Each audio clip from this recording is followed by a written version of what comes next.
Okay, so the last time I spoke on Sakamoto Days, I think was like, what, 2 months ago? 2 months ago, I think. I'm telling you, when I made that video, I was enjoying that manga so much that the moment I dropped it, I just kept reading. As of now, I'm completely caught up to the whole thing. And you can probably tell by the title that the idea for this video was probably like mad old. Whenever that tunnel effect chapter dropped, the moment that dropped, I got to typing like immediately. And for a while, that became like a huge meme because of how stupid it seemed to be. And a lot of people were definitely unhappy with the chapter and what was going on.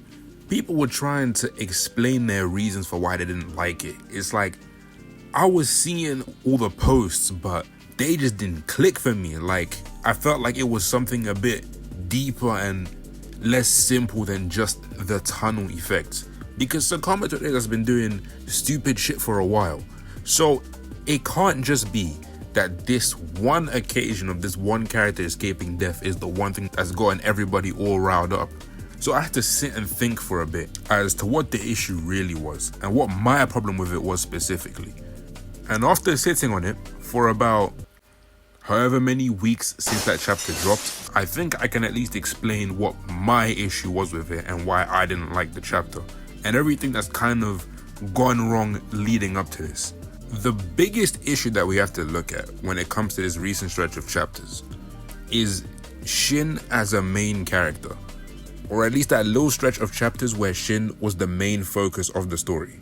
Now, as a main character of Sakamoto Days, because of how the series works and because of how they've done Shin over the past entire series, we already know Shin is not as strong as Sakamoto, like nowhere even near close. The series repeats this to us several times that Shin is not a physically strong fighter, or at least his specialty isn't physical strength. And if we're gonna be real, right, in Sakamoto Days, no matter what people want to tell you, a big thing with this series is definitely strength and how strong you are. If you're not that strong in Sakamoto Days, you're gonna get put to the side. The stronger you are, the more you're gonna get focused, the more you're gonna get hype. That's really what it is. And that's probably why people like Lou got cast aside like really quickly. Not because she isn't strong, but because the scale of the story kept growing and the author just didn't bother to have her keep up. So she got put to the side like real quick. So since Shin isn't as physically strong as Sakamoto, or isn't as physically capable of a fighter, now we have a guy that just isn't as reliable. When it comes to physical fighting, Shin is not there. His specialty is definitely his ESP. I'm pretty sure that's even something that one of the teachers said at the JCC, and the whole point of Shin not spamming the power glove. That's when it kicked in and I realized that, okay, Shin is never gonna grow or evolve to like the same level of physical prowess to even a Gaku or Nagumo or Rion or something. And that's fine because his specialty is ESP. But the thing is, the way his ESP is being used, it's not being used to the fullest at all. Like, his ESP is strong, but the way it's being written, it's not used in a versatile way at all. It used to be in like the earlier episodes and earlier chapters, back when he could only do mind reading. I think it was more creative then when it was more limited. But the more shit that he has now attached to his ESP, it just makes it extremely powerful. And the way it's being used doesn't work well with how strong his powers are right now. Whenever Shin is in a fight and he can't find a way to make his current ESP powers useful or interesting or be used in a creative way, what will happen is that Shin will be on like the brink of death or on the brink of defeat, and then when things really need to happen, he either gets clutched out or he gets a brand new power up just to be able to keep up. Off the top of my head, I can tell you the fight against Saw, and then that's when he unlocked his ability to see the future, and then his fight against Haruma, where he gained the ability to like hijack your mind, and then later on where he got the ability to hijack multiple people's minds at once. Like, all of that shit just happened randomly. I think in terms of his fighting prowess, he's kind of lacking, especially because the way they do Shin in the story, it's like they want to keep him as an underdog because of his potential to be greater, but they also want him to be as competent as Sakamoto, So he's always in like this weird middle ground where they put him up against opponents that are way stronger than him, but he always has to be bailed out or clutched out, or the fight ends in a tie, or the opponent gives up. I'm really talking about fights like Haruma and Uzuki, like especially recently. And that's not the case for all of his fights. Shin has definitely clutched out on his own. He basically soloed Tenkyu, and I think he beat Saw in one of the earlier chapters, like with him and Lu.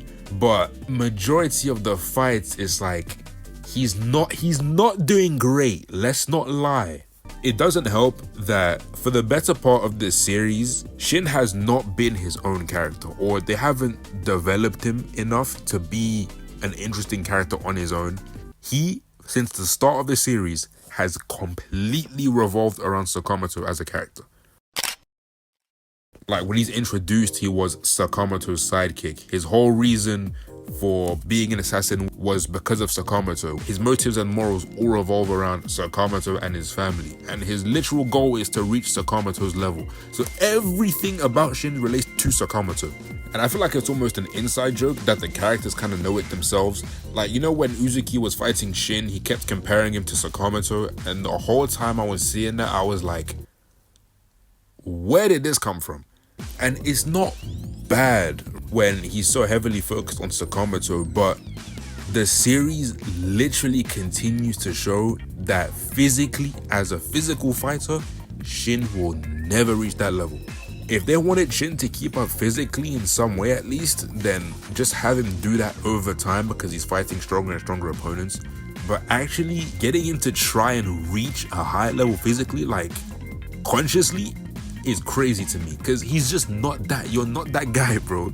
The whole point of the prison arc later in the series is because Shin can't have someone training physically. Kindaka literally will not train him physically, so they have to go find a Tori who's meant to help Shin train his psychic powers. But ultimately what happened was that Shin ended up saving her, and she also didn't train him. Like, that didn't happen. The actual power-up that he gets isn't from a training arc, but it's when he like hijacks his own brain when he's fighting Tenkyu and then no-diffs him. He didn't train his ESP at all. Like, he just figured that shit out. And if you could have figured that shit out, then what was the point of the prison arc? Because I thought the whole thing was meant to be, okay, Shin was meant to find someone to train him in ESP, but he never really did. This could have been a chance for Shin to actually learn something, or have someone teach him and have him like think about his ESP. Basically have someone tell him to just bro, just forget the physical shit. Just stop trying to be strong. Use the broken mind shit that you have. And again, I'm not gonna say that this story is bad. Like, the prison arc was very fun to read, but it ended up going from a search for a teacher thing to a rescue mission and a Shin character development arc. The goal is to save Atari. Ultimately, that's what ended up happening. Towards the end, they tried to give Shin a bit of a backstory and character development, which is fine, but I think the way they do it is a bit rough. What happened was that Shin and Heisuke had gone down to this maximum security prison. Now, while they're in the prison, they meet this guy called Tenkyu, who used to be friends or part of the main villain group or whatever, but they ended up ditching him there and leaving him in the prison because there's genuinely something wrong with him. He literally has no sort of like empathy. He's literally a killing machine. He's literally fucking Bucky Barnes. Like, that's literally him. Like, he's that. He literally doesn't understand human emotion at all. Like, he's just a weirdo. Shin and Heisuke kind of use him to get far because he's pretty strong and knows the prison layout. Shin turns on him towards the end because Tenkyu planned on killing Sakamoto's family to make amends with Uzuki, but Shin is actually so disgusted by that idea that for a short while he decided to leave the Sakamoto store. Like, he decided to stop being a Sakamoto employee and break one of the Sakamoto family rules. And when I was reading it, I was hyped at the time, but I don't know, like, this coming out of Shin just, I don't know, it didn't hit for me, bro, because this isn't the way I believe Shin would act, especially from what I've seen from him. Like, it's very believable that he would lash out, but for him to straight up like declare that he would break the family rules is big. Like, it is huge. Don't get me wrong, Shin is very close to Sakamoto and his family, but I don't believe his character suits this kind of direction at all. This sort of dark side to Shin, I don't know. I don't see it. Even Heisuke, who was with Shin the whole time during the prison arc, he did not switch up this strong. And he was the one telling Shin to calm down. Now, as for why I think they tried to do this for Shin, I think the author knows that he didn't really give Shin any unique character traits. Like, almost everything about Shin relates back to Sakamoto. Shin has been an assassin, so he's killed people, obviously. But despite that, it's very hard for me to believe or take him seriously when they try to do that. For the majority of the series, from what I've seen, I would never guess that he's that kind of character. And that's why, like, a couple of arcs back, when they go through Sakamoto's backstory, and Shin and Sakamoto go through this argument and they fight, like, bro, to me, that shit was just... that was just ass, bro. That was just pointless, bro. Like, I didn't get it. Why would Shin go and try to fight Sakamoto like that? Like, I get it, obviously. Like, it's not like I'm stupid. I get what's going on, but I don't know. I feel like that's just conflict for the sake of conflict, and it just doesn't make any sense. Now, when it comes to Shin versus Tenkyu, at first, Tenkyu is, like, way stronger than Shin and basically overpowers him, until Shin has the idea to hijack his own brain and force himself to move and amplify his reflexes. He literally just boosted his own mind and everything was going in slow motion, and then Tenkyu was completely overpowered on the brink of death. Just as he's about to kill Tenkyu, he gets stopped by Sakamoto, and then they go through Shin's backstory about when he first met Sakamoto and how his dad almost abandoned him at the Alkamar orphanage. And I think that backstory was pretty nice. But the thing is, Sakamoto uses that story to remind Shin that he's a kind-hearted person. Which, I don't know if you know, but as someone that's been reading the story, I kinda already knew that shit. Like, I had literally zero, and I mean zero, doubts about that, because I knew Shin was a good guy. The whole story. That nigga's a good dude. Like, he's a nice guy, bro. Literally in the first episode of the anime, or the first couple of chapters, whenever it is, Shin was willing to die for Sakamoto to be left alone with his family and live in peace. If they wanted to give him something like that, I think they should have sprinkled it across the story, but giving him this kind of edge, they just didn't do it for me. Don't get me wrong though, I do like Shin as a character. I just think they kind of fucked up with where they were going over the past couple of arcs where he was the main character. As for his powers, I don't like that in a lot of his fights he kind of gets bailed out. Like when he fought Gaku wearing the VR machine, or when he fought Haruma, or when he fights Uzuki, because on paper his powers are really overpowered. Like, think about it. Shin can read minds, he can read the near future, he has Natsuki's power glove, and he can hijack a person's brain only once. I repeat, he can hijack a person's brain only once. So if he hijacks your brain and tells you to jump, you will jump. There is no avoiding that. This power later evolves very quickly into hijacking several people's minds at once, only once, which is insane. Like, just imagine if you gave these powers to a villain. Imagine how crazy strong they would be. They'd be damn near unbeatable, you know what I'm saying? But Shin has this, and he's one of the main characters. These powers are literally only used to their effectiveness, like to their max effectiveness, when they first show up. Shin reading minds at the start was used very well. In the very first episode when he fought the assassins, he uses mind control very creatively. I think that was pretty clever. Who the fuck is Tatsu? Hold on, I'm looking at the script. Who is Tatsu? Hold on, who's Tatsu again? Wait. One second. I'm trying to... I have Tatsu written in my script, but I don't know who the fuck that is, bro. Hold on.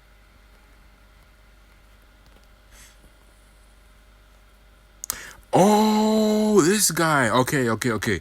So, when Shin fights Tatsu, I think his mind control there was used extremely creatively.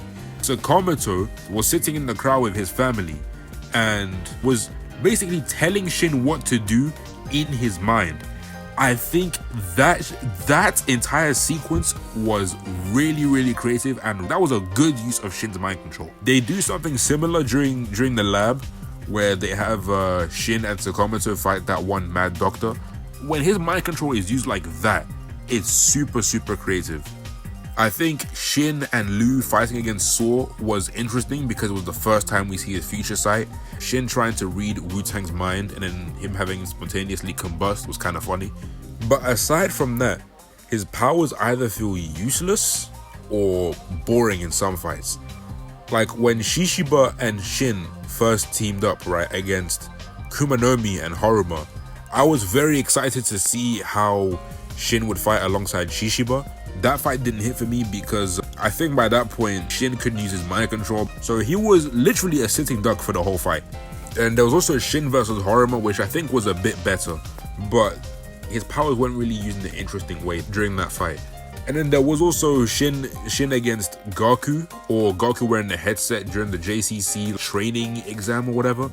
And I think this one could have been interesting because Gaku was in like a remote location. He was controlling someone like with a VR headset or whatever. Shin couldn't read his mind. And I think this could have been an interesting moment for Shin to realize, okay, maybe I shouldn't rely too much on my ESP, but it is definitely useful. I think they have him focus on ESP and focus on physical strength at the wrong times.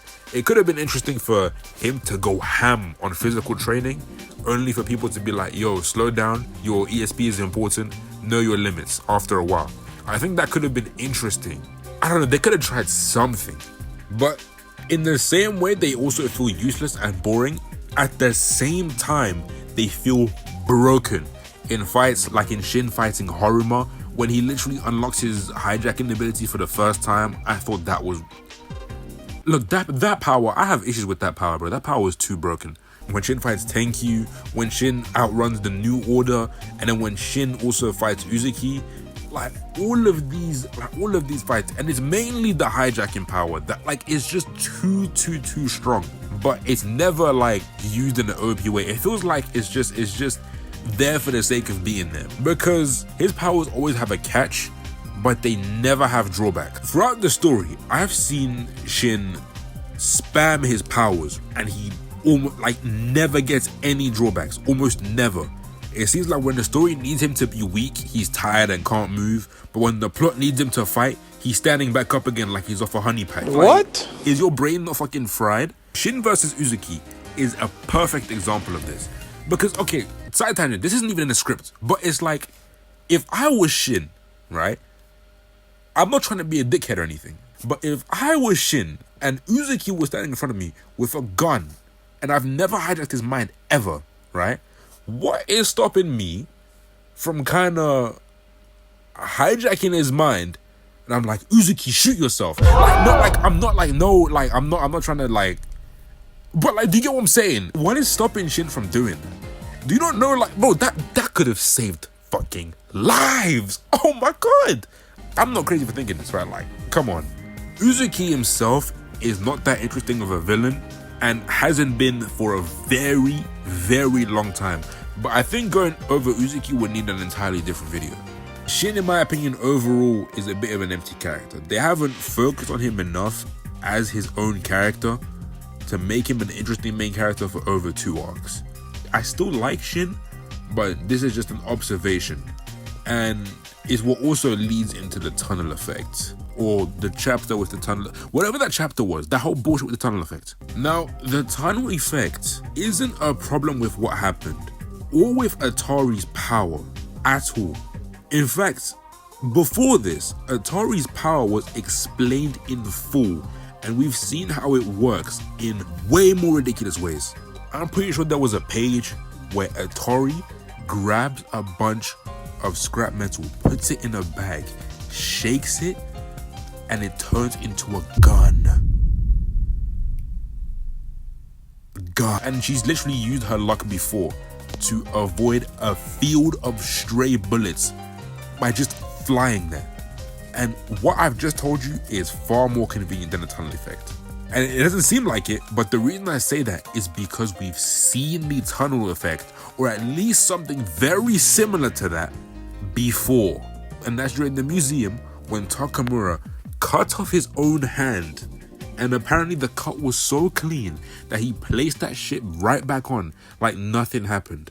So the problem isn't actually Atari or the tunnel effect, but it's actually Shin's insane plot armor and how it leads up to that. So we're gonna start with after the prison arc. The new order basically is issued to everyone guns and the world's going crazy for a bit. Shin randomly had just unlocked mindjacking multiple people at once out of nowhere. Like, he just does it. The goal was to go to several radio towers and boost his brainwaves to mind hijack entire populations to stop using his gun. And Asakura warned Shin that mind hijacking several populations at once could fuck up his brain heavily. But Shin does it anyway. He's mind hijacking hundreds, thousands of people at once. Realistically, his brain should be fucking fried. When he's finished with the second radio tower, his second city, or whatever, Uzuki out of nowhere crashes into it with a fighter jet and he has Shin at gunpoint, and then Shin says he's too weak to fight. That's when Natsuki, Mafuyu, Amane, and Toramaru, they miraculously disable all the guns in time, so Shin is saved. Cool. Now, this is where Shin and Uzuki fight for a bit. Somehow. Shin is somehow able to keep up with Uzuki and like fight him or run away for a bit, and then escapes into an aquarium until Uzuki like sniffs some bloodlust from a shark or something, and then goes into Takamura mode. He aura farms for a bit, and he gives us one of the coolest panels in the series, and he cuts Shin's neck. This is where Shin is saved by Atari, who used the last bit of her luck to make X or Uzuki or Takamura or whatever. He basically made his sword phase through Shin's neck. But unfortunately, all her luck ran out, so the new order shows up and they're about to jump Shin, like all of them at once. So Shin uses his mind hijacking to hijack all of the new order at once and then make them all attack X. And then Gozu shows up and he snaps everybody out of it. And then Uzuki is about to kill Shin again. And then Shin is tired and can't move again. And then Sakamoto jumps back in and he saves him. And in the next like 1 or 2 chapters, Sakamoto fights the new order and he basically almost dies, like actually almost dies. He was about to see heaven.